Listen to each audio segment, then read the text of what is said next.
Welcome back to my channel. My name is Kathy, and I wasn't really planning on videoing anything today. I came home from work and I got the mail and I opened up my mailbox and it smelled like vanilla heaven. I got my vanilla beans in, and so I was going to start some of my extract. And I know some of you had asked how I make my vanilla extract, so I thought I would just show you what I do. Okay, so I'm just going to bring you down here and let you see. My counter's kind of messy. I apologize. Okay, I'm going to bring you down here and let you see what I'm doing. Okay, I had ordered 5 ounces of Uganda beans. They come in a Ziploc bag with your label of what you got and how many ounces, and then they come, and when you see this in the mailbox, you get so excited. Where I order my beans from is called Injury Vanilla, and I will link their information down below. I'm not affiliated with them or anything. When I started making vanilla extract, it's a co-op, and I joined them. And I like them. They are so much cheaper than if you go to a big box store or anything like that and buy your vanilla beans. And what happens is that she will procure an order from different territories, different areas, and will then put it out there for you to pre-order. Most of the beans that I order are like $10 an ounce, $12 an ounce. She has some a little bit less expensive. She has some that's more expensive. But I try really to stick around the $10 an ounce. I have found that all of the beans are extremely high quality. She lets you know if they're grade A or grade B. These that I had ordered from Uganda, I think I ordered them in August or September. And she'll let you know the approximate ship date. You won't get them just right then. But they're always very fresh. They're very plump. So anyway, that's where I get my vanilla beans. Now then, I do have a mother jar. This is actually I started it in vodka.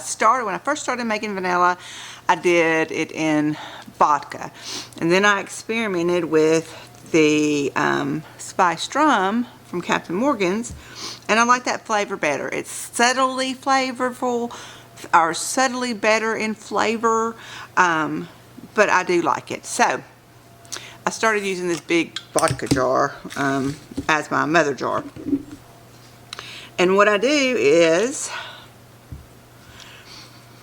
I keep this going all the time. And okay, let me just try to explain this better. I got 5 ounces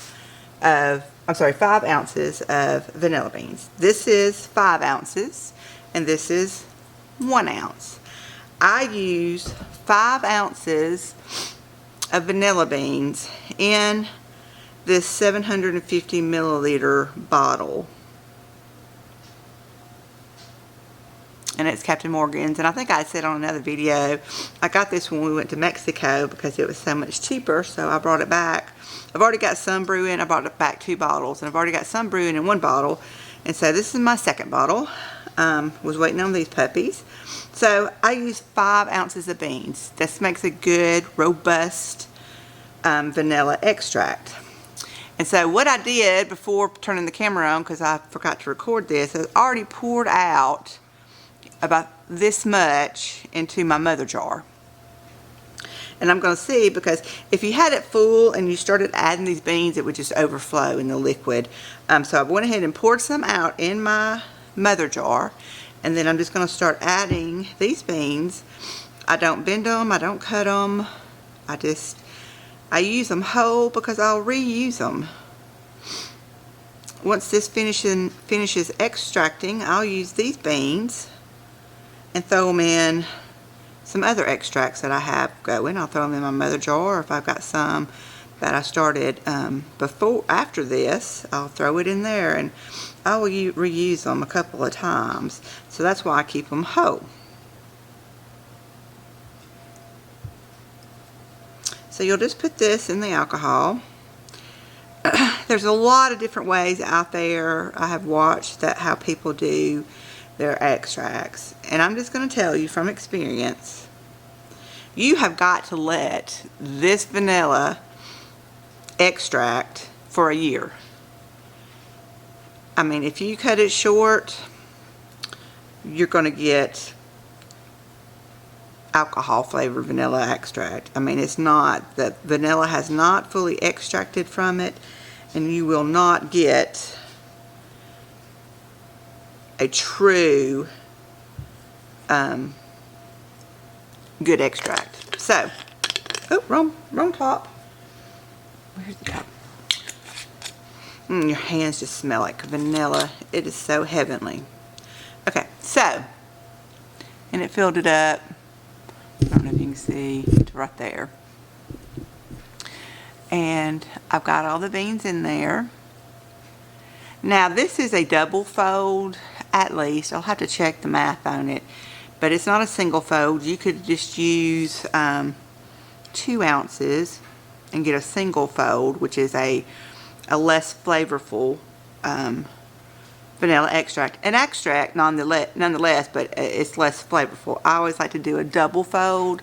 And so this is 4 ounces into a 750 milliliter bottle with some poured off.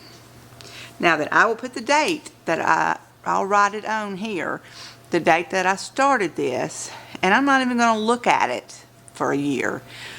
And it takes some time to build up your vanilla collection. I've got some in there that has been going about 6 months. I've got some that's been going about 8 months. And then I got some that I started last month.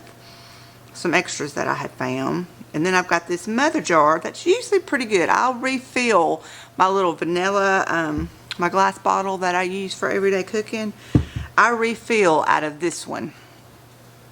I just keep it going. It's dark. It is robust. It is delicious. And so this is what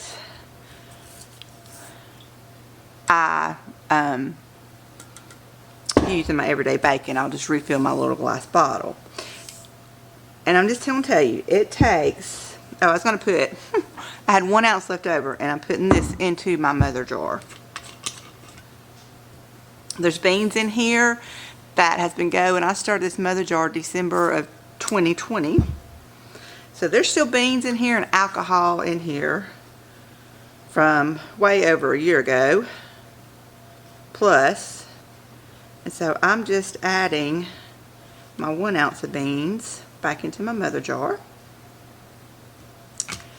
And I'll kind of give it a shake and get those beans worked down in there. So that's how I make my vanilla extract. It's kind of overwhelming and confusing when you first start, but this website that I'm going to link to, and like I said, I'm not affiliated with them or anything like that. They've got files. You can go to their Facebook page, and they've got files of questions and answers. And it really, they've got charts, printouts you can print out on how to start it. It's really good. And I just kind of followed that with my first batch and just took off from there. I order vanilla beans maybe about twice a year. And that usually does me good. I use a lot more during the holidays, a lot more vanilla during the holidays, and not so much during the year. And one thing too is you can use different alcohols. A lot of people recommend that you do vodka, and I started out doing vodka. And it's really easy to tell with vodka because it's a clear liquid, and when you put these in, it's still a clear liquid, and you can just tell over time the dark amber color that it gets because the vanilla is extracting. Now with a spiced rum, the liquor is already you know, an amber color, so it's kind of hard. I mean, you look at that and you think, ooh, they're almost ready. No. They're not. It has to go at least a year. I'm just telling you. Trust me on that. So anyway, that's how I do it. If you got any questions, drop me a comment below. I'll try my best to answer it. And I'll leave a link to where I use. There might be somewhere better to get it. I know that it's not worth it if you go to Sam's, Costco, or whatever to buy their vanilla beans. They are outrageous. And you get like 3 or 4 beans in a little package. So I do like this. I like where I order from. I've been very happy with them for several years. So anyway, guys, thanks for joining in. I hope this was short and sweet for you. Mwah! Merry Christmas.